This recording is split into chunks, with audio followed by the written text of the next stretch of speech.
میری برائی کی وجہ سے اللہ کے فضل سے کوئی نمازی نماز نہیں چھوڑتا، کوئی روزے دار روزہ نہیں چھوڑتا، کوئی حج کرنے والا حج نہیں چھوڑتا، تو میری برائی کی وجہ سے آپ تبلیغ کیوں چھوڑتے ہو؟ میرا کام ہے یا تبلیغی جماعت والوں کا کام ہے یا فاروق یا مسجد والوں کا کام ہے؟ یہ کام تو میرے اللہ کے نبی کا دیا ہوا، فَلْيُبَلِّغِ الشَّاهِدُ الْغَائِبَ، جاؤ میرا پیغام غائبین تک پہنچاؤ۔ میرے نبی نے تو عمل کی شرط بھی نہیں لگائی۔ ہمارا ایک غلط علم چلا ہوا ہے، پہلے عمل کرو پھر تبلیغ کرو، اگر عمل ٹھیک نہیں ہے تو مت تبلیغ کرو۔ لِمَ تَقُولُونَ مَا لَا تَفْعَلُونَ۔ اب میں کہہ رہا ہوں جو ہے نا موجود ہی ہے، لوگ کہتے ہیں نہیں کہتے؟ لِمَ تَقُولُونَ مَا لَا تَفْعَلُونَ، یہ بات ماحول میں ہے یا نہیں ہے؟ ارے کوئی ہاں ہوں تو کرو، قبرستان میں بیٹھے ہو بولتے ہی نہیں۔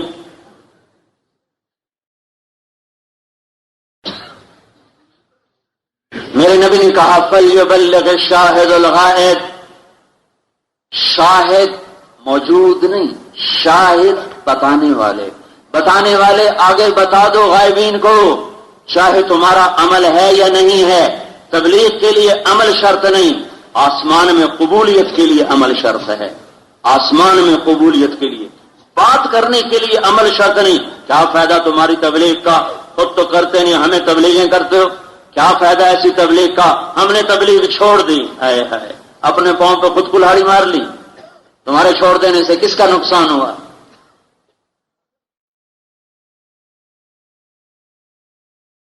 ایک باپ نے ان پڑھ بلوچ نے کہا بابا بیٹا میں نے نہیں پڑھا قرآن، بچہ تو جا قرآن پڑھ لے۔ لِمَ تَقُولُونَ مَا لَا تَفْعَلُونَ۔ اب یہ سارا غور سے سننا، یہ علماء بھی پھنسے ہوئے ہیں، عوام بھی پھنسے ہوئے ہیں۔ ایک بوڑھے پٹھان نے کہا، ایک بوڑھے بلوچ نے کہا بیٹا میں نے قرآن نہیں پڑھا، تو پڑھ لے۔ وہ آ گیا ابا بے عمل ہے، مجھے تبلیغ کرتا ہے، جا پہلے خود پڑھ پھر مجھے تبلیغ کرنا۔ یہ بات معقول ہے؟ اچھا اگر یہ بچہ چلا گیا پڑھنے، ایک بے عمل نے بھیجا ہے اس بچے کو، خود سورۃ فاتحہ بھی نہیں جانتا ہے، سورۃ فاتحہ بھی نہیں جانتا ہے، اس نے خود عمل نہیں ہے، اس نے بچے کو پکڑا اور قاری صاحب کے آگے بٹھایا اور کہا بیٹا پڑھ بسم اللہ الرحمن الرحیم۔ بچے نے کہا بسم اللہ الرحمن الرحیم، تمہارے نبی نے کہا سب سے پہلے اس کے باپ کی بخشش ہوگی جس نے بھیجا تھا، اس کے باپ کے سارے گناہ معاف ہو گئے، اور پھر اس قاری کے معاف ہو گئے جس نے پڑھایا، پھر اس بچے کے معاف ہو گئے جس نے پڑھا، تو وہ کہاں چلا گیا؟ لِمَ تَقُولُونَ مَا لَا تَفْعَلُونَ، وہ کہاں چلا گیا تھا؟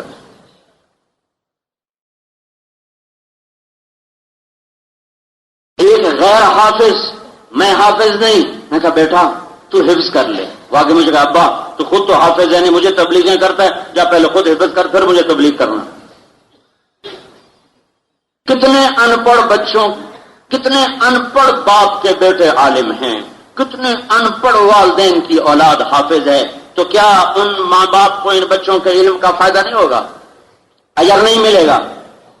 تو پھر لِمَ تَقُولُونَ مَا لَا تَفْعَلُونَ کہاں گیا؟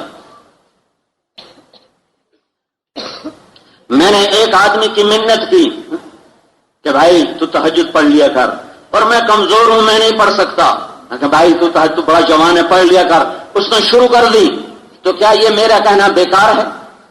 یہ مجھے اس کا اجر نہیں ملے گا؟ الدال علی الخیر کفاعلہ، جو نیکی پر دلالت کرتا ہے عمل کرنے والے کا اجر پاتا ہے۔ تو لِمَ تَقُولُونَ مَا لَا تَفْعَلُونَ کہاں گیا؟ میں اس لیے بار بار دہرا رہا ہوں کہ اس آیت کو بہت غلط سمجھا گیا ہے، چونکہ ہمارے ہاں عربی زبان سے مناسبت نہیں ہے، اہل مدارس کو نہیں، تو میں آپ کا گلہ کیا کروں؟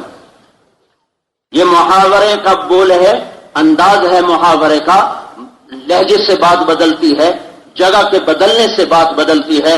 میں کہتا ہوں بھائی کیا بات ہے، تو میرے لہجے کو آپ سمجھ رہے ہیں نا؟ آپ یہ کہہ رہے ہیں مولوی صاحب پوچھ رہے ہیں ہمیں کیا قصہ ہے، پھر میں کہتا ہوں بھائی کیا بات ہے یار، تو اب کیا ہوا ہے؟ لفظ تو وہی ہے نا، لہجہ بدلا۔ اب میں کیا کہہ رہا ہوں؟ بھائی مولوی صاحب کوئی مزہ لے رہا ہے کسی گل کا، ٹھیک ہے کہ نہیں؟ صحیح کہہ رہا ہوں؟ پھر میں کہتا ہوں کیا بات ہے، پشتو والے کا سو خبر، کیا کہتے ہیں؟ بہرحال سمجھ گئے ہو نا؟ کیا بات ہے؟ تو اب کیا مطلب ہے؟ اب کو یا مول صاحب غصے ہو گیا، پتہ نہیں کس سے لڑ رہا ہے. ٹھیک ہو گیا؟ ایک لفظ کیا بات ہے، کیا بات ہے تم سمجھو گے، لیکن کوئی غیر اردو دان بیٹھا ہوگا نا جو اردو نہیں سمجھتا، وہ کہے گا ایک ہی بات کہہ رہا ہے. سمجھ گئے نا؟ لہجہ مطلب بدل دیتا ہے، جگہ مطلب بدل دیتی ہے. میں یہاں ممبر پہ کہتا ہوں پانی دو، اے بھائی ٹھیک ہے، اب گلاس میں دیا ہے نا، یہ مجھے لوٹے میں دے سکتا ہے پانی؟ کیوں ہے؟ لوٹے میں دے گا یہاں. یہی میں کہوں ٹوائلٹ کے دروازے پر بھائی پانی دینا، تو اب گلاس میں دے گا لوٹے میں دے گا؟ اور یہی میں کہوں باتھ روم کے دروازے پر بھائی پانی دینا، تو اب لوٹے میں دے گا بالٹی میں دے گا؟ گلاس، لوٹا، بالٹی، یہ تین ظرف بدلے کس وجہ سے؟ جگہ کے بدلنے سے. لفظ ایک ہے، لفظ ایک ہے، لفظ کی تعبیر تین جگہ پر تبدیل ہو گئی کہ جگہ بدل گئی ہے.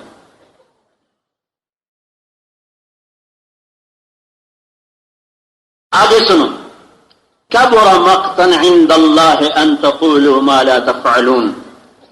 بڑا کبیرہ گناہ ہے تم وہ کہتے ہو جو کرتے نہیں. کبر مقتا ذہن میں رکھنا، کبر مقتا بہت بڑا کبیرہ گناہ ہے کہ تم وہ کہتے ہو جو کرتے نہیں. ایک شرابی نے دوسرے شرابی سے کہا یار بس کر، توبہ کر، میری تو نہیں چھوڑتی، تو توبہ کر لے، چھوڑ دے. تو کیا یہ کبیرہ گناہ ہے؟ کبر مقتا بہت بڑا جرم ہے تم وہ کہو جو کر نہیں رہے. ایک نشہ کرنے والے نے دوسرے سے کہا اللہ کے واسطے زندگی برباد نہ کر، میری تو برباد ہو گئی، تو نشہ چھوڑ دے. یہ کبیرہ گناہ ہے. ایک بے نمازی نے کہا نوجوان بیٹا نماز پڑھ لیا کر، تجھے بڑا فائدہ ہوگا، ہماری تو غفلت میں کٹ گئی. کیا یہ کبیرہ گناہ ہے؟ کبر مقتا بہت بڑا جرم ہے تم وہ کہو جو کرتے نہیں. ایک چور نے دوسرے چور سے کہا یار بس کر، توبہ کر، بس کر، توبہ کر. کیا یہ کبیرہ گناہ ہے؟ تو پھر یہ کیا مطلب ہے جو ہم سب سمجھے ہیں؟ کسی سے بات کرو خود عمل ہے نہیں، ہمیں تبلیغ کرتے لما تقولون ما لا تفعلون. اللہ کے بندو سمجھو تو صحیح، کوئی قرآن پشتو میں آیا، قرآن عربی میں آیا ہے یا کوئی بلوچی پنجابی میں آیا ہے؟ لما تقولون ما لا تفعلون، وہ بات لوگوں کو کیوں کہتے ہو جو تم نے کی نہیں؟ وہ بات لوگوں کو کیوں کہہ رہے ہو؟ پڑھی تم نے عشاء بھی نہیں اور پڑھی تم نے فجر بھی نہیں اور کہہ رہے ہو آج تو ساری رات تہجد پڑھتا رہ گیا. لما تقولون ما لا تفعلون. روزہ رکھا ہوا نہیں کر آج روزہ بڑا ڈیرا گرمی دے روزہ کھا گیا ہے، روزہ بڑا پیاس لگ رہی ہے. یہ ہے لما تقولون ما لا تفعلون. ابھی نماز پڑھ لی؟ ہاں جی پڑھ لی، بالکل پہلی سب نے کہا جی. یہ ہے لما تقولون ما لا تفعلون. اب بھائی تم نے رشوت تو نہیں لی نا جی؟ مجھے قرآن پہ حلف لے لو، میں نے کوئی نہیں لی، میں قسم کھاتا ہوں. مسیطے واڑو، میں نے پنجاب مسیطے واڑو، میں نے کوئی نہیں لی، اور بوجھا حالی بھی بھر رہا پیسے نال. لما تقولون ما لا تفعلون، اس مطلب میں ہے یہ آیت. کیوں کہہ رہے ہو، کیوں کہہ رہے ہو جو کرتے نہیں؟ یہ نہیں اللہ کہہ رہا کہ جو کرتے نہیں اس کی دعوت کیوں دیتے ہو. اب ہے کبر مقتا، کبر مقتا بڑا کبیرہ گناہ ہے. اب ٹھیک ہو گیا، نماز پڑھی ہاں پڑھ لی، اب ہو گیا کبر مقتا بہت بڑا کبیرہ گناہ ہے. کیا کچھ ہے نہیں کہ اور میں نے کر لیا ہے. چونکہ ہماری بدقسمتی ہے کہ ہم نہ دین پڑھتے ہیں نہ سمجھتے ہیں، نہ کسی سمجھنے والے سے سمجھتے ہیں. ایک آدمی ڈاکٹر بنا ہے، اس میں ماہر ہے، وہ تو اپنے دوسرے شعبے کو نہیں جانتا. میرا بھائی دل کا ڈاکٹر ہے ماشاءاللہ بڑا اچھا، وہ اس کے بعد جب آتا ہے وہ اللہ کا فضل ہے بہت مخیر ڈاکٹر ہے، اس کے بعد مریضوں کا ڈھیر لگ گیا. کہا بھائی میں دل کا ڈاکٹر ہوں، میں پیٹ کا نہیں. پیٹ والے کے پاس جاؤ، تو ڈاکٹر ہو کہ ڈاکٹر نہیں جاننا ہے تو قرآن کتوں آ جانا. ایک علم عظیم ہے، سیکھو گے تو آئے گا. میں ملتان میں تشکیل تھی، تو ہمارے ایک ساتھی تھے پروفیسر ڈاکٹر، وہ تھے فزیشین. میں نے کہا جی میرا گلا بیٹھ رہا ہے. کہا مولانا صاحب کسی اینٹے والے کو دکھاؤ، میں کچھ نہیں جانتا. وہ تو ایک ڈاکٹری کے اندر جاہل ہوا ہے، بیٹھا ہوا ہے.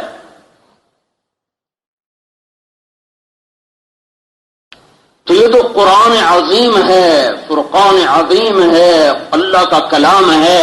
سیکھو سیکھو سیکھو اور اپنے حبیب کی زندگی سیکھو تاکہ اس کی صحیح تعبیرات سامنے آئیں. تو اگرچہ کو کہیں جماعت کی آستینوں میں مجھے حکم اذان لا الہ الا اللہ. ہم نے تو اللہ کی سزا لگانی ہے. ناچنے والے دین کے دائی بن گئے. جنید جمشید اسٹیج پہ ناچ رہا تھا اور آج وہ ممبر پہ بیٹھ کے اللہ کی باتیں کر رہا ہے. ہم تھے انگلینڈ میں کٹھے، یعنی وہ جماعت میں تھا، میں ویسے گیا ہوا تھا. تو لندن میں کٹھے ہو گئے، مجھ سے کہنے لگا مولانا صاحب میں کبھی یہاں ناچنے آتا تھا، آج میں اللہ کا پیغام لے کر آیا. اور ابھی حج میں کٹھے تھے، وہ 600 حاجی لے کر گیا تھا. کسی پروفٹ پر نے صرف خدمت کے جذبے سے اپنے سے خود پیسے ڈال کے خدمت کی. یعنی وہ حج ٹور کمائی والا نہیں تھا، خدمت والا تھا. میں نے 7 حج کیا. تو اس کے نام کا بینر لگا تھا، وہ 10 منزلہ عمارت پر جے بڑا سارا، تاکہ وہ اس کے قافلے کے لوگوں کو پتہ چل جائے دور سے کہ وہ ہماری بلڈنگ ہے. تو وہ بینر لگا تھا. تو مجھ سے کہنے لگا مولانا صاحب میرے نام کے بینر لگتے تھے شراب خانے کے آگے، کلبز کے آگے. میں امریکہ جاتا تھا تو ہر شراب خانے کے آگے لگا ہوتا تھا، اور ہر پب اور ہر کیسینو کے آگے لگا ہوتا تھا کہ آج جنید جمشید فلاں حال میں اپنا پروگرام کر رہا ہے. اور یہ دین کی برکت ہے کہ آج میرا نام بیت اللہ میں چمک رہا ہے. اچھا اس حج کے قافلے میں ایک گانے والا اور تھا. تو وہ جنید کہنے لگا، میرے پاس ہے، کہنے لگا جنید بھائی اگر میں توبہ کر لوں تو پھر کیا بنے گا؟ کہ پھر تیرا نام بھی مکے میں گونجے گا جیسے میرا گونج رہا ہے. تو جب آدمی سیکھتا ہے تو اللہ راہیں کھولتا ہے. سوائے موسیقی کی اس کی کمائی کوئی نہ تھی. جب اس نے ایک دم اس کو چھوڑا ہے اور ایسی تنگی پر آیا ہے تو اس نے مجھے خود کہا مولوی صاحب آج میرے گھر میں اتنے پیسے نہیں کہ ماں کی دوائی خرید سکتا، لیکن میں نے کہا کہ مر جاؤں گا حرام نہیں کھاؤں گا. پھر اللہ نے دروازہ کھولا. اب کپڑے کے کام میں اللہ نے اس کو اتنا دیا. ایک پھر خود ہی کہہ رہا تھا اب اللہ نے مجھے اتنا دیا کہ میں موسیقی میں تصور بھی نہیں کر سکتا تھا کہ اتنا پیسہ اللہ مجھے دے دے گا. اب حلال آ رہا ہے. ناچنے والے گانے والے ہر طبقے کو اس کام کے ذریعے سے نفع ہوا ہے. اللہ کے واسطے اس محنت کو اپنی محنت بناؤ. یہ بڑی عزت کا کام ہے. 1996 میں ہماری رائے سے تشکیل ہوئی. گانے والیوں میں، گانے والوں میں، ناچنے والوں میں، ناچنے والیوں میں ہم نے ایک ایک کے پاس اللہ کے فضل سے جا کر ان کو بات کی. یہ جو خسرے ہیں ان کو بھی جا کے ہم نے بات کی تو ان کی بھی جماعت نکلی. وہ میرے پاس آیا، کہنے لگا میں نے آج زندگی کی پہلی نماز پڑھی ہے. میں نے کہا کبھی نہیں پڑھ کر؟ نہیں. جمعہ نہیں، عید کوئی نہیں. میں نے کہا کیوں؟ کہا تم سب نیک لوگ ہم سے نفرت کرتے ہو اس لیے ہم تمہارے قریب نہیں آتے. تم نے محبت کی تمہارے قریب آ گئے. تو 3 دن کے لیے جماعت چلی خسروں کی. پھر ان سب نے آ کر اپنے بال کٹوائے اور توبہ کی اور پہلی صف کے نمازی بنے. محنت ہے، اس کو کرو. سرداروں کا کام اللہ کے کام کی صدا لگانا ہے. بڑے کا نام بلند کرو. بڑے سردار ہو بڑے کا نام بلند کرو. بڑے تاجر ہو بڑے کا نام بلند کرو. بڑے پروفیسر ہو بڑے کا نام بلند کرو. اللہ تمہیں عزتیں دے گا، کامیابیاں دے گا. امت کے تمام طبقات کو جس کام نے متاثر کیا ہے وہ صرف تبلیغ کا کام ہے. میں جس کام کو انسان کرتے ہو کبھی مکمل نہیں ہوتا، چونکہ اس میں وہ انسان کرنے والا خود کمزور ہوتا ہے نا، تو وہ خامیاں اس کے اندر آ جاتی ہیں. لیکن یہ کام سچا سودا ہے، کھرا سودا ہے. کرنے والے ہم کمزور ہیں، اس میں خامیاں رہیں گی. لیکن میں تمہیں بصیرت سے بتاتا ہوں 6 بر اعظم میں ایسا کام اور کوئی نہیں ہو رہا جس نے امت کے ان پڑھ لوگوں کو بھی کھینچا ہو، پڑھے لکھوں کو بھی کھینچا ہو. گونگے جماعت میں چل رہے ہیں، گونگے 4 مہینے لگا رہے. اور ابھی فیصلہ آباد میں گونگی عورتوں کی جماعت نکلی. اور فروری میں ایک گونگا رائمنڈ میں آیا، 4 دفعہ 3 دن لگا چکا ہے. گونگے تو چلو آنکھوں سے دیکھ کے اشارے کریں، وہ گونگا بھی تھا، اندھا بھی تھا. وہ کیسے سمجھا؟ عجب کام ہے. پھر ہماری پہلوانوں میں تشکیل ہوئی. ہم نے پہلوانوں میں، پہلوان کی تو عقل ہی موٹی ہوتی. ہاں جی، ڈانڈ بیٹھ کے نکال نکال نکال، عقل تو رہتی نہیں. وہ کھاتے اتنا پیتے، 10 من دودھ منگوایا سارا پی گئے. ایک گلاس نہیں چھوڑا. ہیں یہ آپ پریشان، یا اللہ ان کو کیا دعوت دیں، اتنی موٹی موٹی گردنیں، کون ایسے کٹے ہوئے ٹیڑے میڑے ایسے ایسے یوں بیٹھے ہوئے ایسے کر کے، یا اللہ ان کو میں کیا سناؤں. رون پریشان، ہر طبقے میں جانا ہے. میں نے بڑی دعا، میں نے کہا یا اللہ کوئی بات سجا، تیرے بندوں کو سمجھاؤں، میں کیسے سمجھاؤں، ان کا تو بیٹھنا ہی عجیب ہے. تو اللہ نے مجھے موقع پہ حدیث یاد دلائی. میں نے کہا بھائی جنت میں جانے کا مزہ سب کو آئے گا، پر سب سے زیادہ جو ہے نا وہ تمہیں مزہ آئے گا. تو سارے ایسے بیٹھے، میں نے یوں کیا. میں نے کہا پتا کیا ہے، جنت میں سب سے پہلا جو کام ہے نا، سب سے پہلا وہ ہے اللہ ناشتہ کرائے گا. پہلے ان کو کھانے پہ ڈال دیا. اور میں نے کہا یہ ساری زمین اللہ روٹی بنا دے گا، یہ زمین روٹی بن جائے گی. اور اس کے بعد ایک کشتی ہوگی. میں نے کہا کشتی کا مزہ تم لوگے، میں کہاں سے لوں گا. ایک بیل اور ایک مچھلی یہ آپس میں کشتی کریں گے اور یہ داؤ پیش کھیلیں گے. تمہیں داؤ پیش آتے ہیں؟ ہاں جی تمہیں تو بڑا مزہ آیا، آپ ایک کیوم مارے، آپ ایک کیوم مارے. میں کہا ہم مولوی لوگ ہمیں کیا پتا، ہم تو ایسے بیٹھے ہوں گے. اور تم پہلوان بڑے خوش ہو رہے ہو، دیکھو کیسا داؤ لگایا، دیکھو کیسا داؤ لگایا. پھر وہ مچھلی اور بیل کی کشتی ہوگی اور کشتی میں ایسے ایسے وہ داؤ پیش کھیلیں گے. سب سے زیادہ مزہ انہیں آئے گا جو کشتی کو جانتے ہیں. میں کہا تمہارا بڑا مزہ ہوگا اس دن. پھر اس کے بعد اللہ تعالیٰ انہیں کے کباب بنا کے تمہیں کھلائے گا. وہ جو اتنے خوش ہو گئے اللہ کے فضل سے جماعت تیار ہوگی. ہاں سروزہ کے لیے نکلے. کئی پہلوان، اب کتنے پہلوان نکل چکے ہیں. تو انہوں ایک پہلوان تھا، جج فوت ہو گیا بیچارہ، جج پہلوان. تو وہ سروزہ میں نکلا تو اب اس کو اب کچھ آتا تو تھا نہیں، تو اس کو اعلان یاد کروایا کہ تم اعلان ہی کر دو. خالی کیا اعلان کرنا؟ گشت کا. اتنا ہی کہہ دینا کہ بھائی سارے حضرات تشریف رکھیں، بہت اہم دین کی بات ہوگی، سارے بھائی سن کر جائیں. تو ایک ساتھی اس کے ساتھ لگا دیا. اس نے اس کو ایک دفعہ تو کہلوایا، اس نے کہہ دیا. جب دوسری طرح وہ کلوہ کرنے کو چھوٹ پڑے توڑ دیں گے. وہ کہ پہلوان جی یاد کر لو گے، چھوٹ چھوٹ بڑی بڑی کشتیاں لڑیاں ایک بڑی گلے توڑ دیں گے. ایک لفظ تب بول دیں گے. وہ اس کو بڑا کہلوایا، وہ نہ کر نہیں باب میں نے پتا لگ گیا میں کہہ دیں گے ایسے. تو جب عصر کی نماز ہو گئی تو ساتھ بیٹھا، انہوں نے کہا پہلوان جی اٹھو، ان کا اعلان کرنا ہے. کہا تھا تو جو آپ کو کہا تھا دین کی اہم باتوں کی جلدی سے. حضرات ایک ضروری اعلان سنیے، آج مغرب کی نماز عشاء کے بعد ہوگی.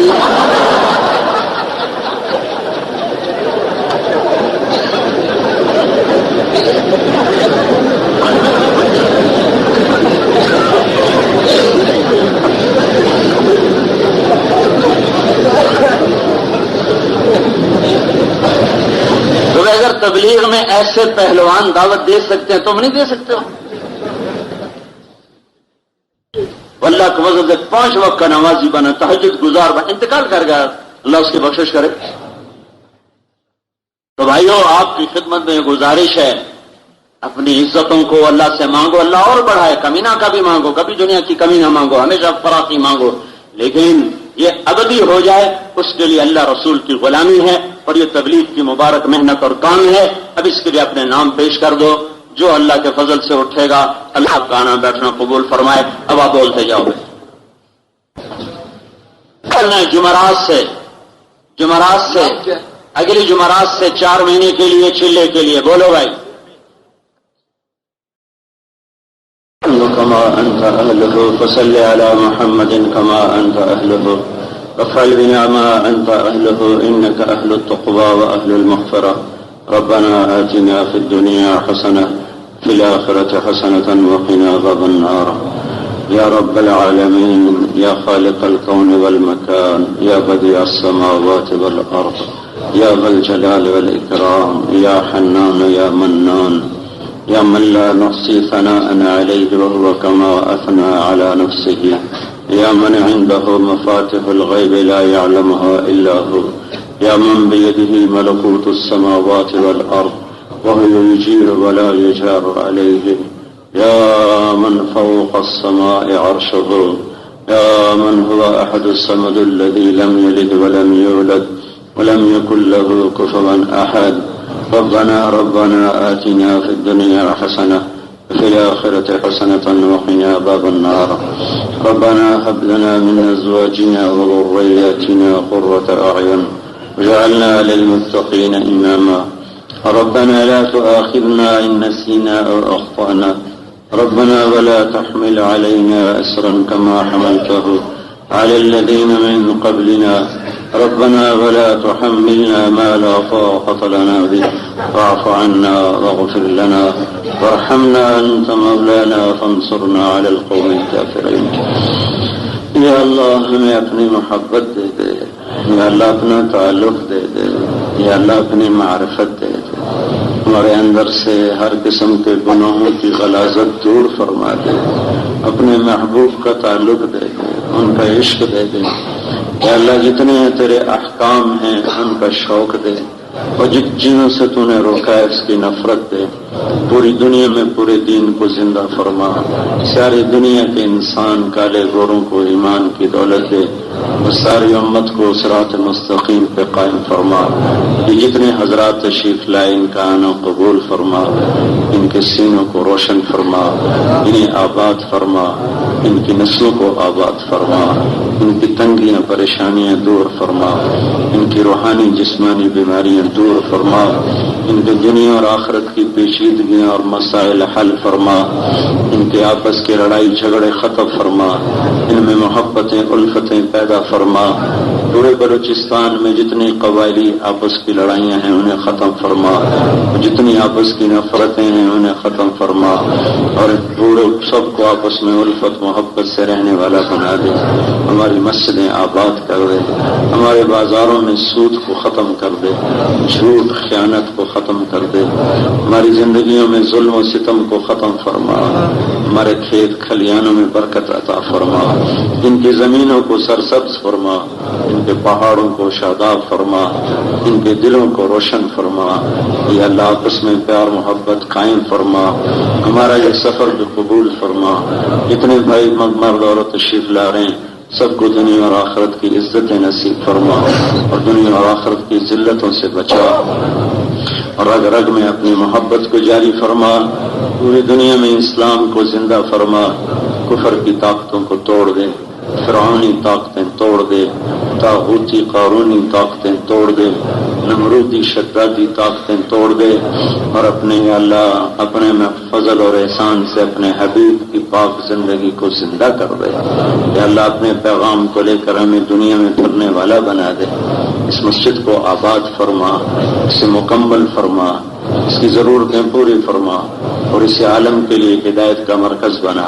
اور بلوچستان کی ہر مسجد کو پورے عالم کی ہدایت کا مرکز بنا.